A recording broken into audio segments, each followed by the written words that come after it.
मंगलवार यानी 5 नवंबर को अमेरिका के राष्ट्रपति चुनाव पूरे होंगे। इससे पहले अब पूरा ध्यान स्विंग राज्यों की तरफ है। प्रेसिडेंट के चुनाव में उन राज्यों को स्विंग स्टेट्स या बैटल ग्राउंड कहा जाता है, जहां परिणाम किसी भी तरफ जा सकते हैं।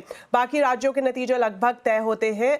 एटलिस इंटेल के ताजा सर्वे के मुताबिक सभी 7 स्विंग स्टेट्स में ट्रंप का पलड़ा भारी लग रहा है। चुनाव से पहले आखिरी रविवार को दोनों उम्मीदवारों रिपब्लिकन डोनाल्ड ट्रंप और डेमोक्रेट कमला हैरिस ने जोरदार प्रचार किया। जहां कमला हैरिस का जोर डर, नफरत और अशांति से मुक्ति के लिए वोट की अपील की, वहीं ट्रंप ने भड़काऊ शैली में डेमोक्रेट्स को शैतान बताया और साथ ही अपने खिलाफ तमाम तरह की साजिश की भी बात कही। इसी बीच इस बात पर की आशंका और भी ज्यादा बढ़ती हुई दिखाई दे रही है कि अगर ट्रंप की हार हुई तो क्या वे इसे स्वीकार करेंगे। ट्रंप अभी तक ऐसे सवालों के जवाब देने से बचते रहे हैं और बार बार चुनाव में गड़बड़ी की आशंका जताते रहे हैं। अमेरिका चुनाव का ताजा हाल वॉशिंगटन डीसी से बता रहे हैं हमारे सहयोगी संजय सूरी। कड़ा मुकाबला चल रहा है, कठिन मुकाबला चल रहा है। इलेक्शन सर पे आ गई है, लेकिन कुछ निश्चित नहीं कि कौन जीतेगा, डोनाल्ड ट्रंप या कमला हैरिस। बहुत ज़बरदस्त टक्कर है। देखा जाए तो अमेरिका की 50 स्टेट्स हैं, लेकिन माना जाता है कि 50 में 43 में लगभग निश्चित है कौन जीतेगा। उदाहरण के तौर पर देखें तो कैलिफोर्निया में माना जाता है कि डेमोक्रेट ही जीतेंगे, कैंसस में माना जाता है कि रिपब्लिकन पार्टी ही जीतेगी। तो बाकी बची 7 स्टेट, इन्हें कहा जा रहा है स्विंग स्टेट या battle ground state. Swing state क्योंकि यहाँ पर जो है नतीजा इधर से उधर स्विंग हो सकता है। बैटल ग्राउंड क्योंकि युद्ध यही है। ये 7 स्टेट हैं। उत्तर में आप देखें तो विस्कॉन्सिन, मिशिगन और पेंसिल्वेनिया। पूर्व में है जॉर्जिया, नॉर्थ कैरोलिना। दक्षिण में पश्चिम की ओर हैं नेवाडा और एरिज़ोना। यहाँ पर दोनों पार्टियों का पूरा जोर है। जो लीडर्स के दौरे हैं यहाँ ज़्यादा लग रहे हैं, खर्चे यहाँ ज़्यादा हो रहे हैं। लोगों को मनाने की कोशिश यहाँ ज़्यादा ज़ोर से की जा रही है। तो इन पर अब निर्भर है कि ये किस तरह वोट डालेंगे, किसे भेजेंगे व्हाइट हाउस, किसे बनाएंगे राष्ट्रपति। तो अमेरिका में इस बार राष्ट्रपति पद के दोनों ही उम्मीदवार अपनी जीत के दावे कर रहे हैं। कमला हैरिस जहां फ्री वॉइस पर जोर दे रही हैं, वहीं ट्रंप अमेरिका को फिर से ग्रेट पावर बनाने की बात कर रहे हैं। As president, I will do everything in my power to end the war in Gaza.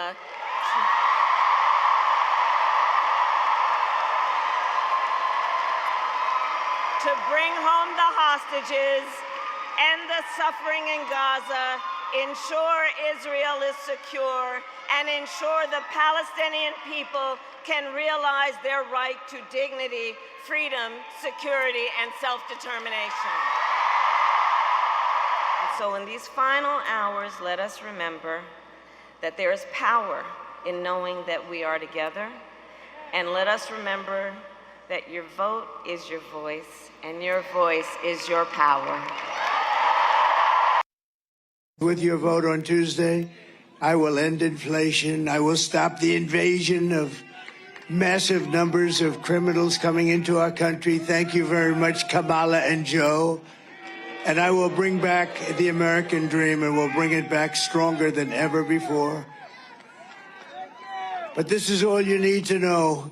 Kamala broke it, and we will fix it, and we're going to fix it fast. Every day, they're talking about extending hours and stuff.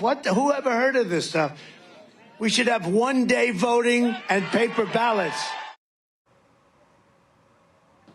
चलिए अब बात करते हैं बाजार की। कारोबारी हफ्ते के पहले दिन शुरुआत बिकवाली के साथ हुई। सेंसेक्स निफ्टी 1% से ज्यादा गिरकर बंद हुए। सेंसेक्स 942 पॉइंट गिरा तो निफ्टी 309 पॉइंट फिसलकर बंद हुआ।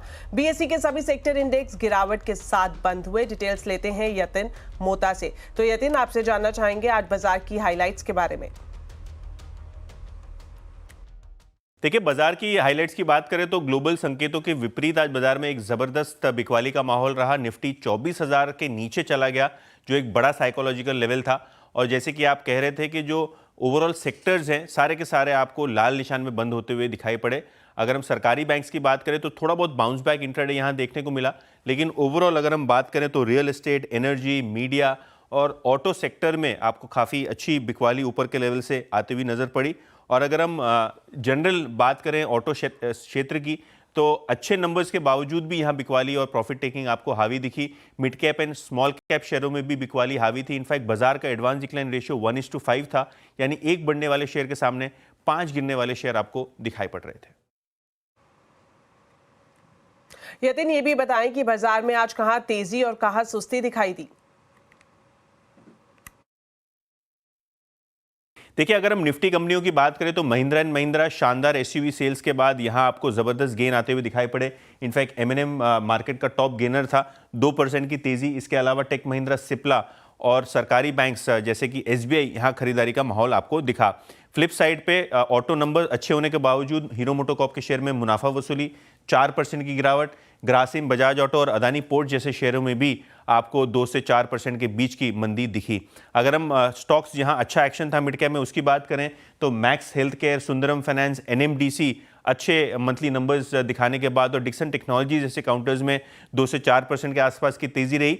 हालांकि जो सरकारी कंपनीज हैं, पीएसयू, डिफेंस स्टॉक्स हैं, रेलवे स्टॉक्स हैं, यहाँ 5% की औसतन बिकवाली आपने देखी। इसके अलावा एफएनओ में वोडाफोन आइडिया में सबसे बड़ी गिरावट देखी और सोलर इंडस्ट्रीज में भी ऊपर के लेवल से मुनाफा वसूली रही। शुक्रिया यतिन इस पूरे मार्केट अपडेट के लिए। एमके इन्वेस्टमेंट मैनेजर्स के सीईओ मनीष सुंथालिया ने सीएनबीसी आवाज से खास बातचीत में कहा कि इस समय लार्ज कैप में ज्यादा कंफर्ट दिख रहा है। साथ ही मनीष सुंथालिया ने यह भी कहा कि कंज्यूमर सेगमेंट में गिरावट की वजह से नतीजों पर असर दिखा है। 2020 से 2024 में फिस्कल डेफिसिट जो है ग्रोथ को सस्टेन कर रहा था। अब वो फिस्कल डेफिसिट का जो नंबर है वो काफी रिड्यूस हो गया है FY25 के बजट में। तो क्या है कि ये सब आपको देखने को मिल रहा है बैंकों की जो डेलिंक्वेंसीज हो रही हैं, क्योंकि हाउस होल्ड लेवरेज जो बढ़ा हुआ था 2020 से 24 तक, वो अब सडनली कम होने को है, तो डिफॉल्ट हो रहे हैं। फिर आपकी कंज्यूमर सेक्टर में कोई ग्रोथ है नहीं। रूरल कंज्यूमर पहले ही प्रॉब्लम में था, अर्बन कंज्यूमर नया एक प्रॉब्लम दिखता हुआ दिख रहा है। तो कंजम्पशन तो has fallen off the Cliff.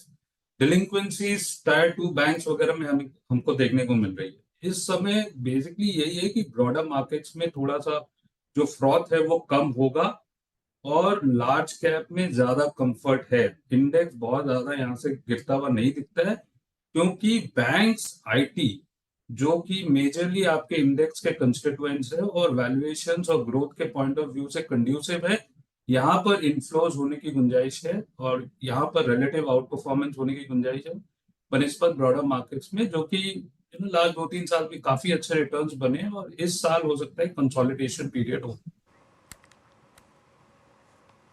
मार्सिलेस investment managers के founder and chief investment officer Saurabh Mukherjee का कहना है कि मिड कैप में लार्ज कैप से ज्यादा करेक्शन रहेगा। सीएनबीसी आवाज के मैनेजिंग एडिटर अनुज सिंगल के साथ पॉडकास्ट में उन्होंने कहा कि मिड कैप और स्मॉल कैप में आगे भी बड़ी गिरावट आ सकती है। मिड कैप में भी मैं कहूँगा 2 कैटेगरी बन गए हैं। एक तो है जो फिर से ये कॉन्ट्रैक्टर इकोनॉमी, राइट, सरकारी कॉन्ट्रैक्ट या पीएसयू के कॉन्ट्रैक्ट, जहाँ पे स्टॉक 3 साल में 6 गुना, 7 गुना, 8 गुना चली है, लेकिन अगर आप फंडामेंटल्स देखो, बैलेंस शीट देखो, कैश फ्लोज देखो, वो कमज़ोर हैं। वहाँ पे जो 60, 70, 80, 90 टाइम्स पे जो मिड कैप्स ट्रेड कर रहे हैं एंड जहाँ पे फंडामेंटल्स कमज़ोर हैं, वहाँ पे मेरे ख्याल से करेक्शन आएगी। ये वाली करेक्शन शुरू नहीं हुई है। मिड कैप्स में कमज़ोर मिड कैप की अभी भी पिटाई शुरू नहीं हुई है। आई थिंक वो पिक्चर अभी भी आना बाकी है। आयरॉनिकली अब तक जो लास्ट एक महीने का एक्शन देखा है वो काफ़ी हद तक लार्ज कैप्स में फोकस्ड रहा है। मिड कैप का करेक्शन मेरे ख्याल से लार्ज कैप से ज़्यादा रहेगा, बिकॉज मिड कैप की जो कंपाउंडिंग रही है वो ज़्यादा भागी है, राइट। अगर आप लास्ट 3 ईयर्स देखें, BSE 500 करीबन 30, लास्ट 4 ईयर्स देखिए, लास्ट 4 साल में BSE 500 करीबन 30-35% पे कंपाउंड किया है। बट लास्ट 3 साल में निफ्टी उतना नहीं भागा जितना कि स्मॉल कैप भागा है। एंड जाहिर है therefore over a 6 month period small cap की करेक्शन ज़्यादा होगी एंड फिर वहाँ पे भी I think quality versus non quality का एक डिस्टिंक्शन आ जाएगा। तो अगेन क्योंकि हम रिसेंसी बायस से थोड़ा सा इन्फ्लुएंस हो जाते हैं, तो वैसे तो खैर मिड और स्मॉल कैप भी 8-9% गिरे हैं, लेकिन आपके हिसाब से ये तो अभी कुछ भी नहीं है। इन द कॉन्टेक्स्ट ऑफ जो रैली हुआ है, राइट। अगर हम स्मॉल कैप की रैली देखें वो निफ्टी से कहीं ज़्यादा रही है। इनफैक्ट अगर हम 3 महीने पहले अपर में बैठते तो हम देखते कि निफ्टी की weightage as a percentage of the overall stock market is I think at a 10-year low, right. तो बिकॉज स्मॉल कैप इतना भागा है कि निफ्टी की वेटेज स्मॉल कैप की तुलना में एक्चुअली काफ़ी घट गई है। उसके कॉन्टेक्स्ट में निफ्टी में जो कमज़ोर स्टॉक हैं वो ज़्यादा पिट रहे हैं। जो पूरी स्मॉल कैप की जो सफाई है वो मेरे ख्याल से 2025 की डिफाइनिंग कहानी रहेगी, and that's where I think a lot of retail investors really will be tested. उनकी एक परीक्षा ली जाएगी, मार्केट उनकी परीक्षा लेगी, can you hold your nerve when you are seeing companies with weak fundamentals pull back.